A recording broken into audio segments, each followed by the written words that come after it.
जो माह रमजान का पहला रोजा रखता है, उसके पिछले गुनाह माफ कर दिए जाते हैं। सुबह से शाम तक 70,000 फरिश्ते उसके लिए दुआएं और मगफिरत करते रहते हैं। आज दुनिया में हम किसी बड़े बुजुर्ग, किसी आलिम दीन या किसी पीर साहब को ढूंढते हैं और कहते हैं कि इनसे दुआ करवा लूं, मेरा काम हो जाएगा।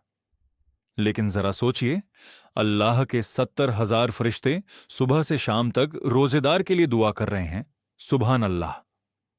रमजान में नफल का सवाब फर्ज के बराबर कर दिया जाता है और फर्ज का सवाब 70 गुना बढ़ा दिया जाता है।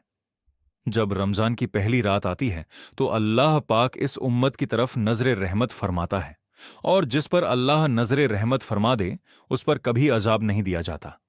इससे हमें समझ आता है कि रमजान की पहली रात कितनी अहम और खास है।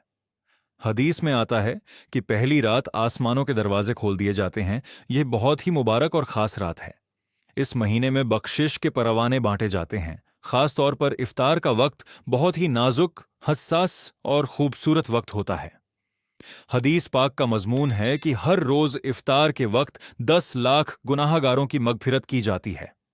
और इस मुबारक महीने में जितने भी जुमे आते हैं, फरमाया कि जुमेरात की मगरिब से लेकर जुमे की मगरिब तक हर घड़ी में 10-10 लाख ऐसे गुनाहगार जहन्नम से आजाद कर दिए जाते हैं जिन पर गुनाहों की वजह से जहन्नम वाजिब हो चुकी होती है। अल्लाहू अकबर। अब सोचिए, रमजान कैसा महीना है और इसकी कितनी खुशी होनी चाहिए, कितनी तैयारी होनी चाहिए। लेकिन अफसोस, इफ्तार के वक्त हम किस काम में लगे रहते हैं? समोसे आए या नहीं, पकौड़े आए या नहीं, शरबत कहाँ है, दही बल्ले कहाँ हैं। घर में अफरा तफरी मची होती है, जबकि इफ्तार का वक्त मांगने का वक्त है, गिड़गिड़ाने का वक्त है, आंसू बहाने का वक्त है। यह कहने का वक्त है, ऐ मौला, आज 10 लाख लोग बख्शे जा रहे हैं, उन बख्शे जाने वालों में मेरा भी नाम लिख दे।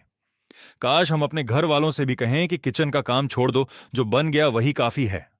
अगर बाप, मां, बच्चे सब बैठे हों, हाथ उठे हों और अल्लाह की बारगाह में इल्तिजा कर रहे हों, ए अल्लाह, हमारा पूरा घराना तेरे दरबार में हाजिर है।